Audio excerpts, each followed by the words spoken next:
Fala, meu povo, esse é o Clacast, podcast voltado a conteúdo e vídeo. E o convidado de hoje é Gabriel Lima, que para mim é um case de sucesso. Eu já fiz um vídeo com ele muito tempo atrás sobre como produzir conteúdo durante a graduação. Então, eu trouxe aqui algumas perguntinhas, vai ser um bate-papo bem descontraído para você que ainda não se formou, mas deseja já começar a ter destaque no seu mercado. E aí, Gabriel, me conte mais aí como foi que você decidiu começar a produzir conteúdo ainda durante a graduação. Tá. Bom, como eu sempre começo meus vídeos, né, no Instagram, eu falo pessoal. Não sei o horário que vocês estão assistindo, muito provavelmente esse podcast também vai para o Instagram, então muito bom dia, boa tarde ou boa noite para vocês. E essa minha produção de conteúdo, ela já tem uma certa história, né? Já tem um tempinho.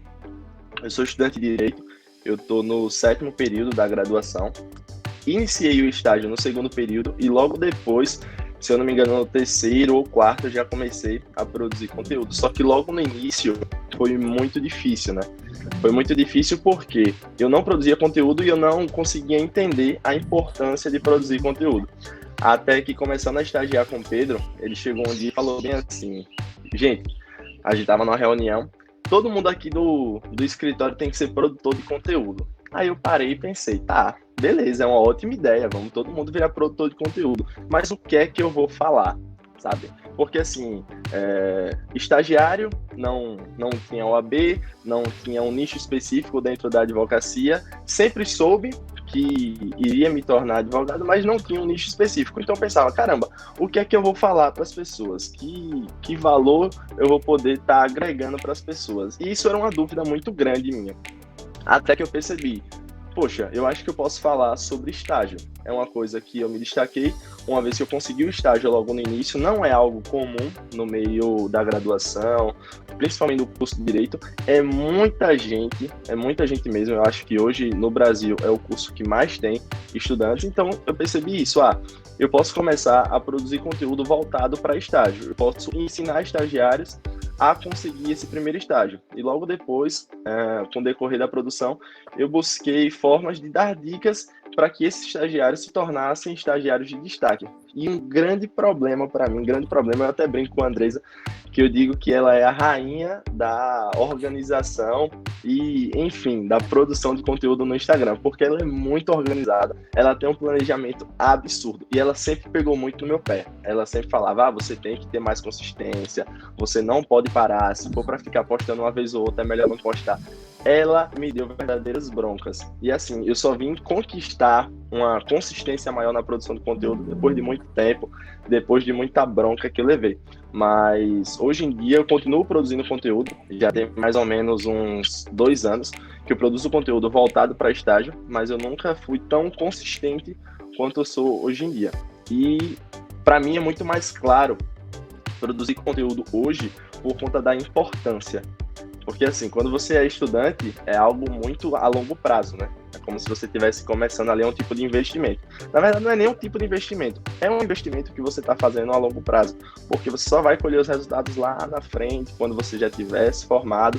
Mas o mais interessante e para mim o mais valioso é dar esse primeiro passo, que é começar a produzir logo durante a graduação. E você começou a produzir em que período? Você era qual período quando você fez seu primeiro vídeo? Se eu não me engano, eu era 3º ou 4º período, eu não me lembro com exatidão, mas esse vídeo inclusive ainda tá lá no meu Instagram, porque eu gosto de estar utilizando ele quando eu tô desmotivado, porque eu fico desmotivado, e é normal a gente se desmotivar, né, às vezes, e eu penso, caramba, eu preciso entender, eu preciso enxergar, eu preciso comparar quando eu comecei. Aí eu olho, aí eu vejo que o vídeo é muito ruim, eu vejo que o vídeo é muito ruim, uma oratória toda bagunçada, aí eu penso, não, caramba, vamos que eu tô no caminho certo, vamos animar, enfim. Eu sempre utilizo o vídeo como parâmetro para me dar uma motivação ali para estar continuando. Eu também. Então, quando eu te conheci, né, eu fiquei impressionada, porque eu disse, poxa, não é comum isso do estagiário ainda, de quem está na graduação, já está pensando no futuro, digamos assim, no que ele vai conquistar com essa produção de conteúdo. Eu lembro que eu conheci Jaine, e Jaine começou a produzir conteúdo, eu acho que no 7º, 8º, e eu já achei incrível. Porque como ela já estava perto de se formar, quando ela se formou, ela saiu na frente de todo mundo. Ela já tinha contatos, ela já era uma referência no que ela fazia. Então, aquilo facilitou muito. Então, eu já achei Jaine realmente outro case de sucesso. Mas você, o que me chamou a atenção é que você estava muito longe de se formar. Então, eu disse, poxa, então ele realmente estava pensando bem lá na frente, né? Porque, de fato, você não consegue atender ninguém agora, né? Não é permitido pela OAB. Você pode ajudar o escritório que você está, mas não necessariamente conseguir clientes para você, né? Então, eu achei bem interessante quando você começou, mas eu acho que o vídeo, ele ajuda não só na obtenção de clientes, mas tanto na sua oratória, no seu desenvolvimento, no seu relacionamento com as pessoas ao redor. Você tem mais visibilidade no mercado. Outros escritórios, com certeza, conhecem quem é o estagiário Gabriel Lima. Então, com certeza, é muito mais do que só o fim, né? O fim no que eu falo, a venda, o contrato. Né? No meio do caminho tem muito mais coisa. Então, muita gente que começa, vamos dizer, não é que é errado começar quando se formar. Cada um tem seu tempo. Mas, com certeza, quando você se formar, você vai estar anos-luz na frente de muita gente que se formar junto com você, que ainda não tinha dado nenhum passinho, né? Tem gente que, infelizmente, se forma sem nem ter um estágio, né? Então, a pessoa entra muito entra no mercado só com a teoria. Não tem a experiência profissional, de fato. Então, realmente, eu acho que é bem incrível isso. E, pelo que eu entendi, você teve aí o apoio de Pedro, né? Para quem não sabe, é PH Lisboa, que é, enfim, referência no marketing jurídico. E ele, como chefe aí de Gabriel, botou, bora produzir conteúdo. E hoje eles fazem muita brincadeira, né, Gabriel? De prazo, e ele manga do estagiário, o estagiário também tira brincadeira. Então, eu acho que é uma relação bem, bem sadia, em que Gabriel também está pegando vamos dizer, a visibilidade do perfil de Pedro. Concorda? Exato, sem dúvidas. Não, sem dúvidas nenhuma. Porque, assim, você falou uma coisa muito interessante, que é a questão de venda, né? E, Andresa, quando as pessoas pensam em vender, elas já remetem a algum serviço ou algum produto. Mas eu sempre falo para todo mundo que eu converso que todo mundo tem uma profissão, todo mundo é vendedor. Sem sombra de dúvidas, todo mundo vende. E o advogado, ele vende a imagem, certo? Sim. Então, quanto mais cedo eu começar a vender, melhor. Porque não é pegar a carteirinha da OAB, estralar o dedo e tá tudo resolvido. Sem sombra de dúvidas, não é. Principalmente no mercado tão lotado como a advocacia. Assim, é muito advogado. A maioria das pessoas, com certeza, conhece algum advogado ou tem um advogado na família, então você tem que parar, pelo menos assim. Eu entendo que os estagiários, que os estudantes de direito devem parar e pensar. Por que uma pessoa que tem um advogado na família vai deixar de contratar o parente para estar me contratando? Alguma coisa eu tenho que ter de especial.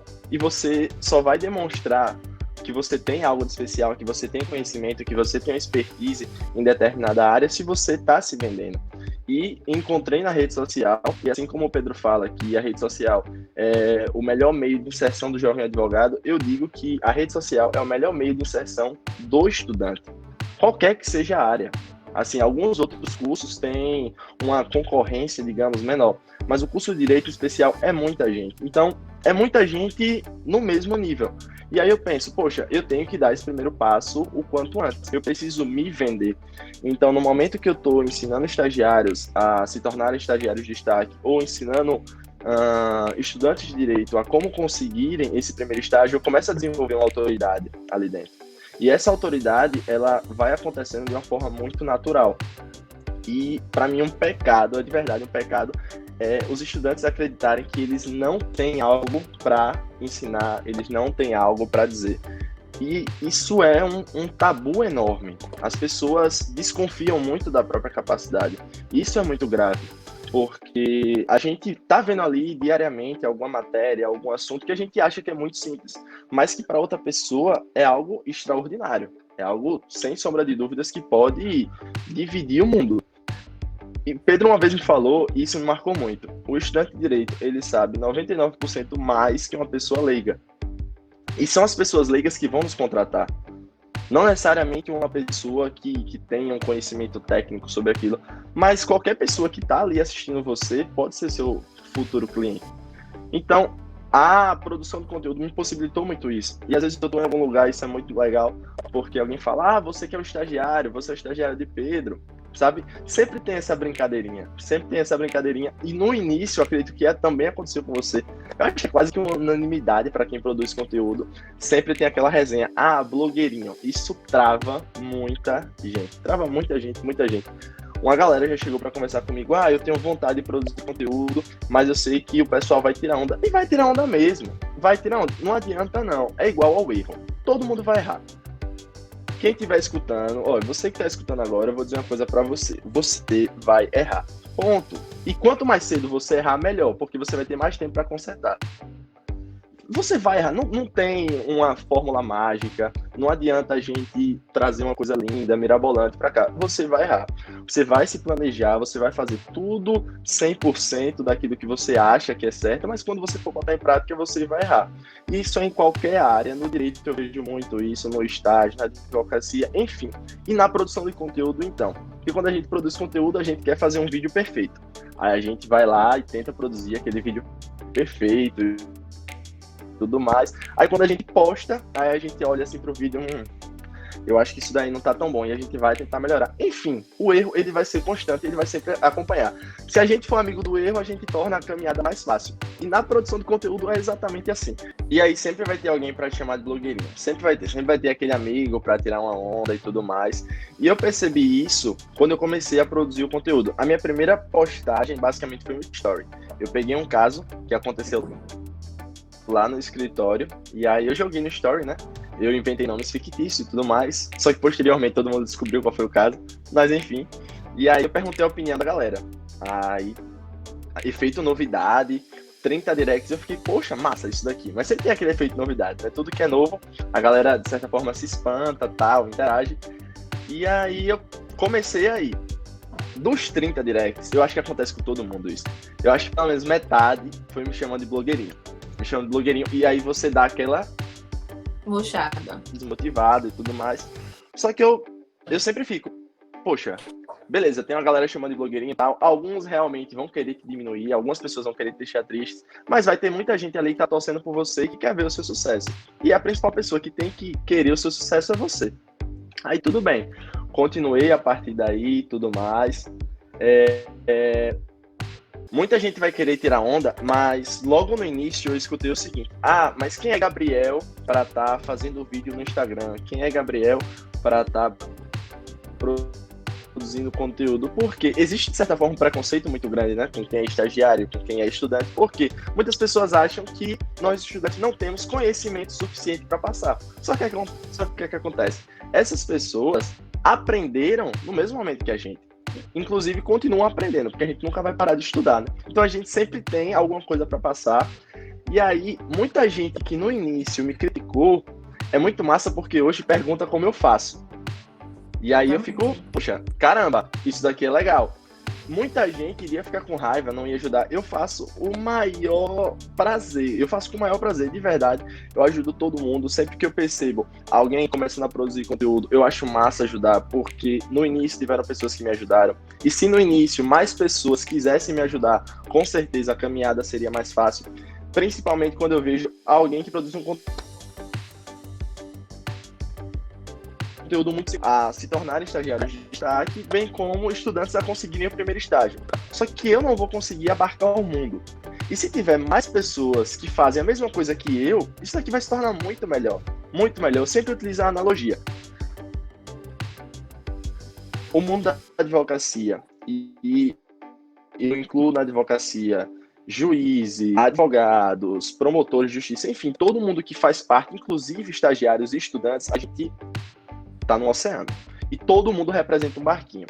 Se a maré subir, sobe para todo mundo. E se a maré descer, vai descer para todo mundo. Não adianta você querer subir a maré do seu barquinho lá de uma forma isolada, porque não vai acontecer. Não vai acontecer. E eu percebo muita gente que fica com medo da concorrência, sabe?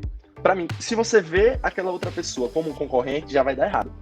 Você tem que entender ali como um parceiro, sabe? Você tem que somar forças com essa pessoa. Porque ao invés de você ficar olhando para aquela pessoa como concorrente, você não se junta com ela para fazer um conteúdo diferente. sabe? Para você estar ali aparecendo para mais pessoas, bem como ela aparecendo para mais pessoas. Enfim, você aumenta o leque de possibilidades, você aumenta o leque de contatos, continua fazendo network, que é muito importante, principalmente na advocacia, né? Porque tudo é contato, você conhece um advogado, tal, não sei o quê, enfim.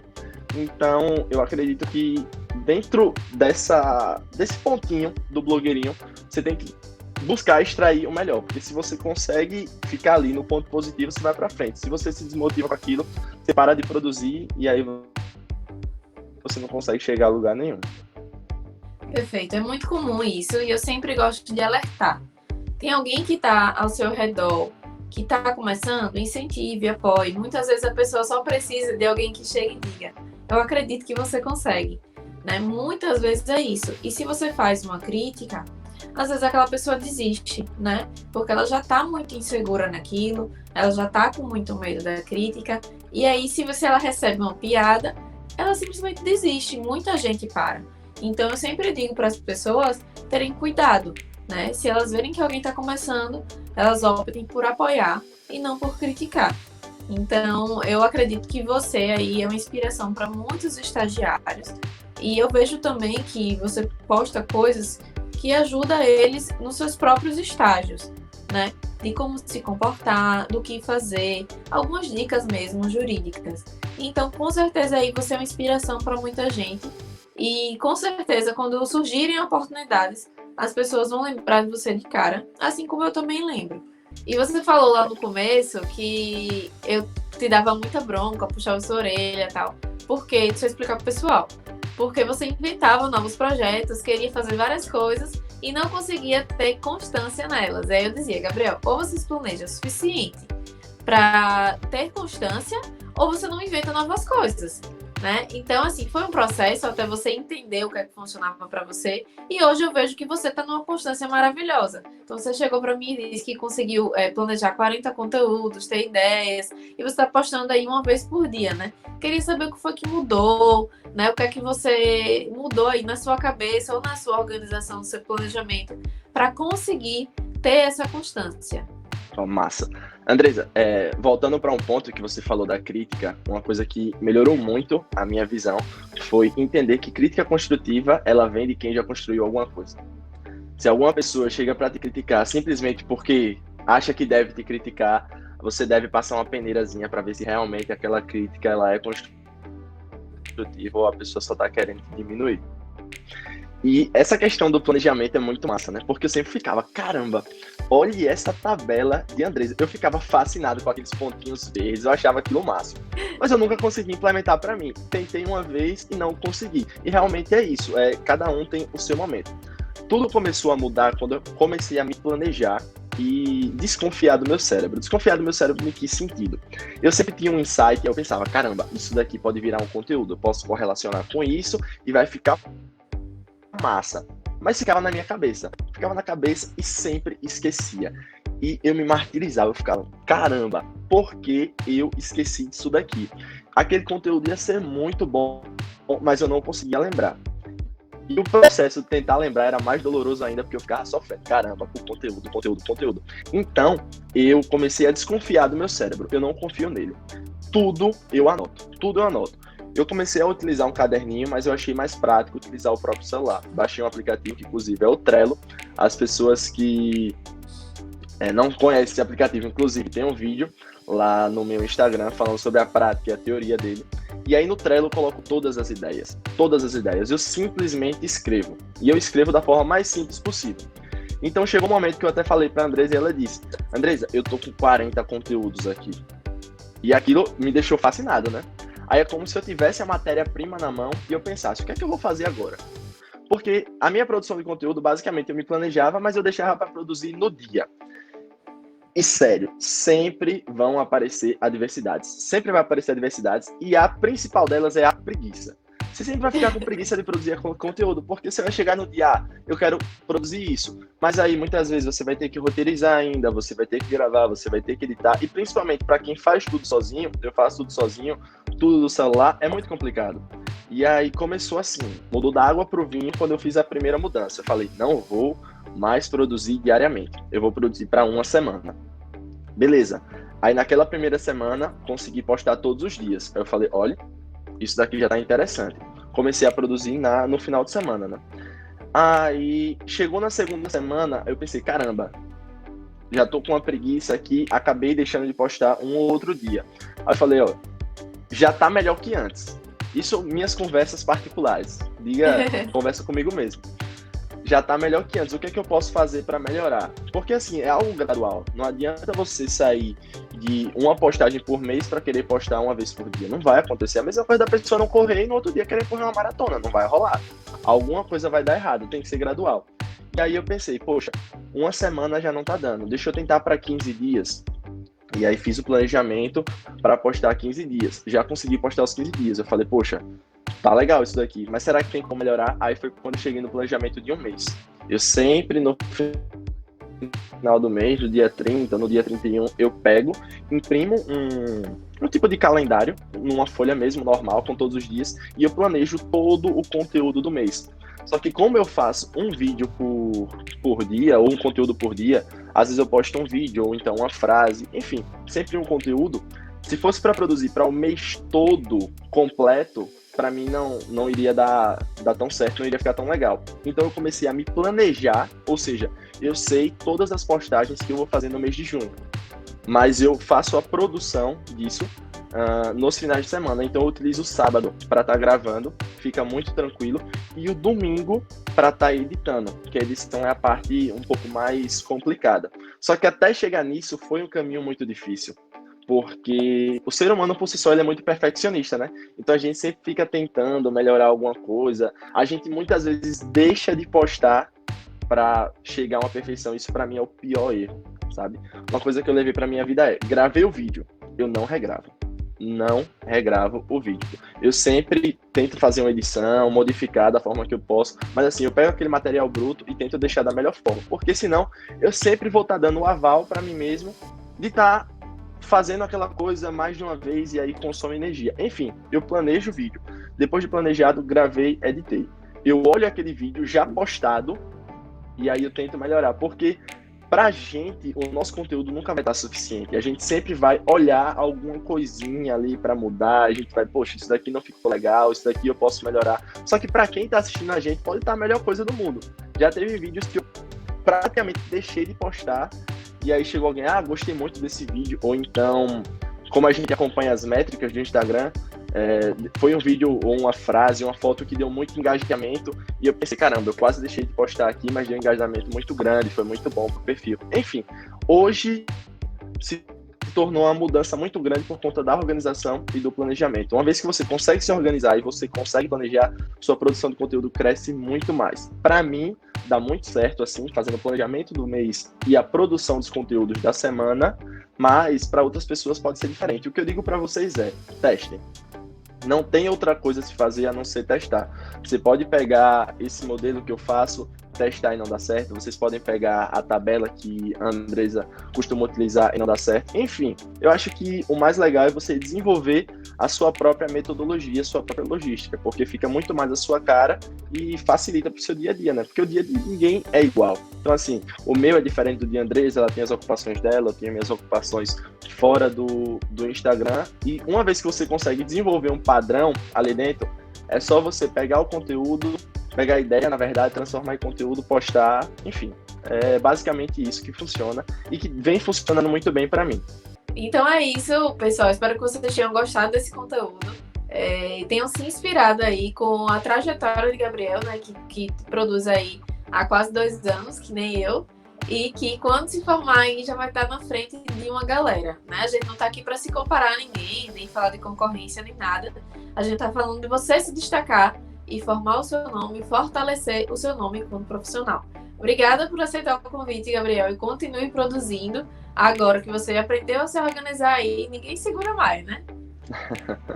Obrigadão de verdade. Eu sempre costumo finalizar toda live, enfim, toda conversa dizendo que se aquilo que eu estava produzindo, seja sozinho, seja com alguém, gerar valor para pelo menos uma pessoa, eu consegui atingir o objetivo. Perfeito.